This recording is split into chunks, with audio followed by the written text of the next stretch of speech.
Muy bien. Decimales finitos e infinitos. Un número decimal exacto o finito es el que se obtiene de una fracción, que tiene en el denominador una potencia de 10 o una simplificación de la misma. Vamos a ver unos ejemplos.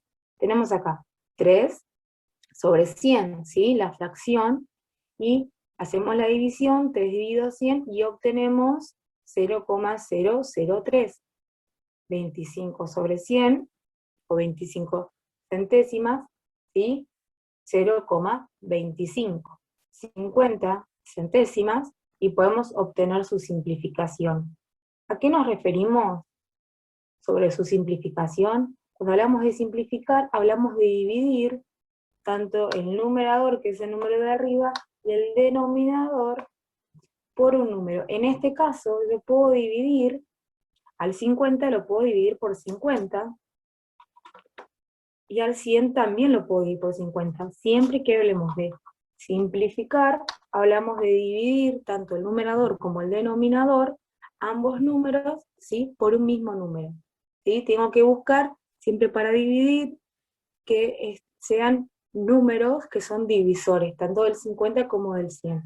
Y colocar un valor que sea divisor de ambos. Entonces acá, 50 dividido 50 me da 1, 100 dividido 50 me da 2. Entonces tengo la expresión medio, que equivale a 0,5. Acá vemos que las tres expresiones nos dan un número decimal exacto o finito, ¿sí? Siempre que en el denominador esté el 10, 100, 1000, hablamos, ¿no?, de los denominadores de la potencia del 10, que son 100, 1000, vamos a encontrar con decimales exactos o finitos. Decimal infinito, cuando el cociente, ¿sí?, es decir, el resultado de la división, se repite indefinidamente. Hablamos de un número decimal infinito. Y la parte que se repite la identificamos como un periodo. Por ejemplo, yo hago la división de 13 sextos, si hago 13 dividido 6, y obtengo 2,1666666. En este caso, ¿sí?, el periodo que se está repitiendo es el número 6. Entonces, sobre ese número 6 realizamos un arquito, como lo vemos acá.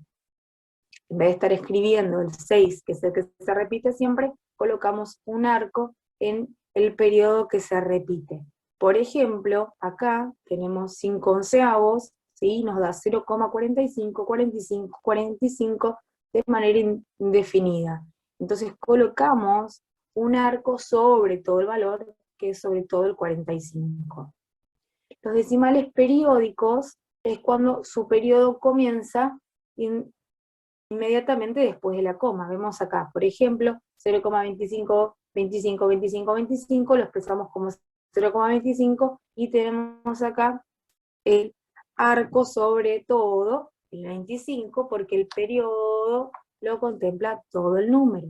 Pero hay casos, ¿sí?, que llamamos semiperiódicos o periódicos mixtos, ¿sí?, nosotros llamamos periódicos puros, que la repitencia no comienza inmediatamente después de la coma. Por ejemplo, en estos casos, ¿sí?, que también lo llamamos periódicos mixtos, decíamos, el 1 no se estaba repitiendo, solo se está repitiendo el 6.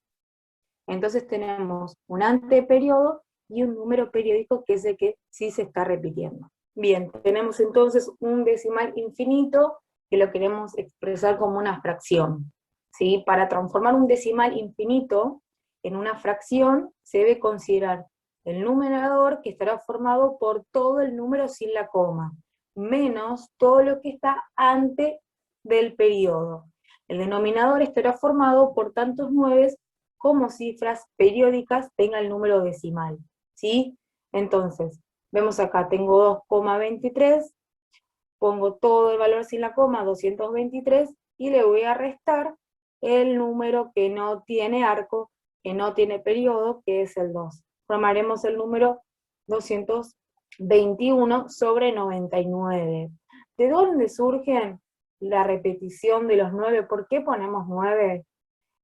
Esto surge, ¿sí?, de la necesidad que teníamos de poder expresar una fracción como número decimal. Supongamos que yo tengo la expresión 1,3333 infinitamente.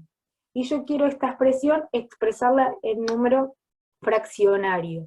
Entonces, lo que tengo que hacer es ver qué números hay que se están repitiendo. En este caso es un número que se repite, una cifra. Entonces, para poder resolverlo, lo que hago es multiplicar la x por 10, va a quedar 10x, y también lo que voy a hacer es multiplicar el 1,3 periódico por 10, ¿sí? Siempre multiplico de ambos lados, para la hora de poder encontrar y resolver, me va a quedar 13,3333 infinitamente.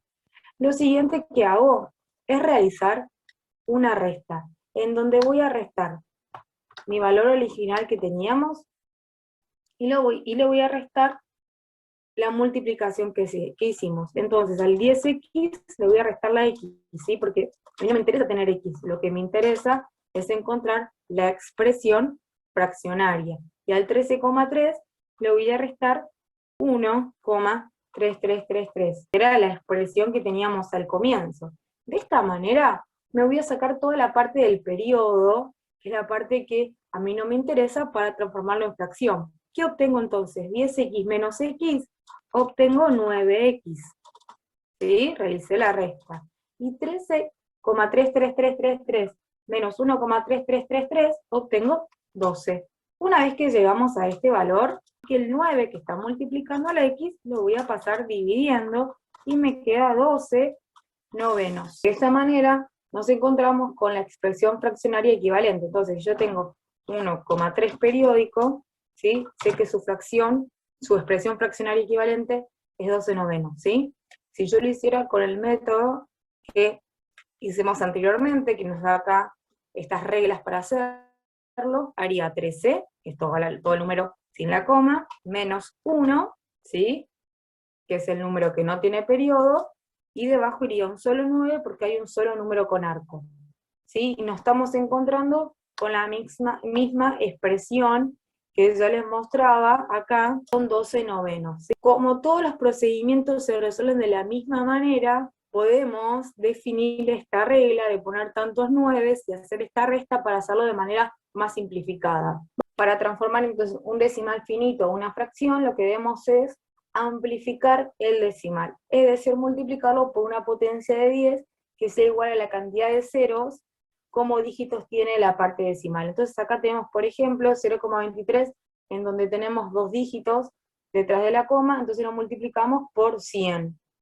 Y también, si lo multiplicamos por 100, también dividimos por 100 para que la expresión se siga manteniendo igual, ¿sí? Recuerden que si yo multiplico por un valor, también debo dividir por ese valor para que se mantenga la igualdad.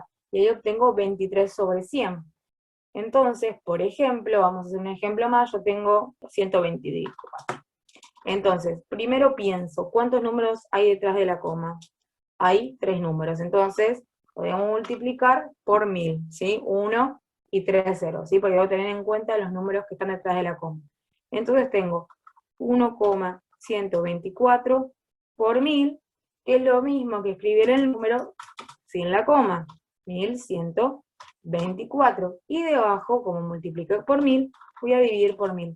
Y ahí obtengo la expresión fraccionaria. Puedo luego simplificarla, ¿sí? Por ejemplo, en este caso, tanto 1124 como el 1000 los puedo simplificar dividiéndolos, por ejemplo, por 2. Va a quedar 562 sobre 500. También puedo volver a dividirlo por 2 y obtengo la mitad de 562, 281, y debajo me va a dar como resultado 250, ¿sí?